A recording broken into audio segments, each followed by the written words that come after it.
Hello, today I'm going to be talking about integrated technology in the classroom, specifically related to my interview with Shane Lee, who is a teacher in Madrid, and the questions that I asked him. The first question I asked was, do you use technology in the classroom, and if so, how frequently?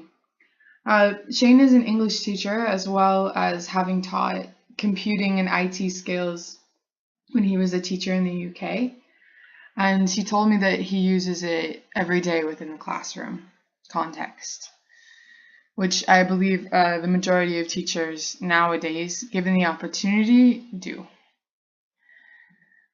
The next question I asked was, how do you use it? And if he could give me some examples.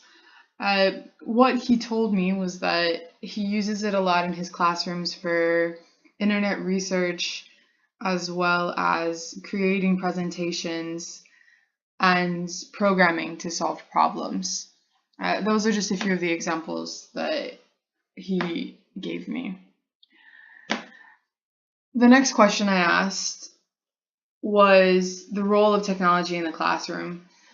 And he said that the way that he saw it was that you should be using it for games to improve logic skills, to create videos and podcasts, as well as video games, animations, and such. I took that to mean that the role of technology in the classroom, for him at least, is to make the classroom in a way more engaging for the students, and to help them do things that they wouldn't ordinarily be able to do without technology, and to give them insight into the future, because the use of technology in the classroom is important, but it's also one of the skills that will carry over into the real world. The things that he listed are things at a majority of the jobs you'll have in the future that students will have to do. They'll have to, use the computer to help them solve problems, such as, to improve their logic skills. And they're definitely maybe going to have to, depending on their line of work, create websites, etc.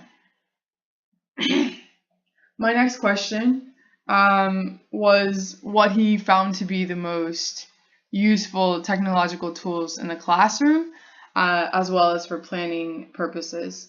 In the classroom, he said the most useful for him was Google Classrooms, because he can assign work and get students to hand in documents, as well as use Google for research. To the Google Classroom, he can, give the students marks and corrections.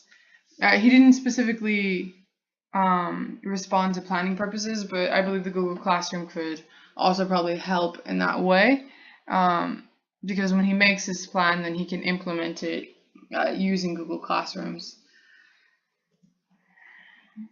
Afterwards, I asked him 3 advantages and 3 disadvantages of using technology in the classroom. The advantages, as he saw it, were that children will need it in the future. It's a valuable life skill. The second was kids enjoy using it. And the third was they can find the answer to almost any question online at the click of a button. The disadvantages that he saw were it can cause a distraction. The second was kids can surf the net or be on YouTube instead of doing what they're supposed to be doing if they aren't monitored.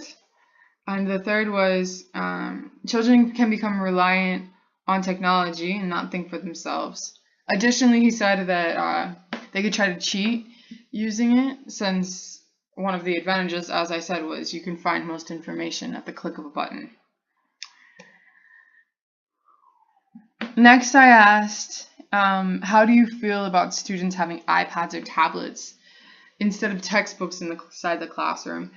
He was actually quite excited about the idea of iPads in the classroom, and he was looking forward to using them, because he is very much so into technology, so he likes the idea of being able to use it always in the classroom. The students that I've taught had mixed opinions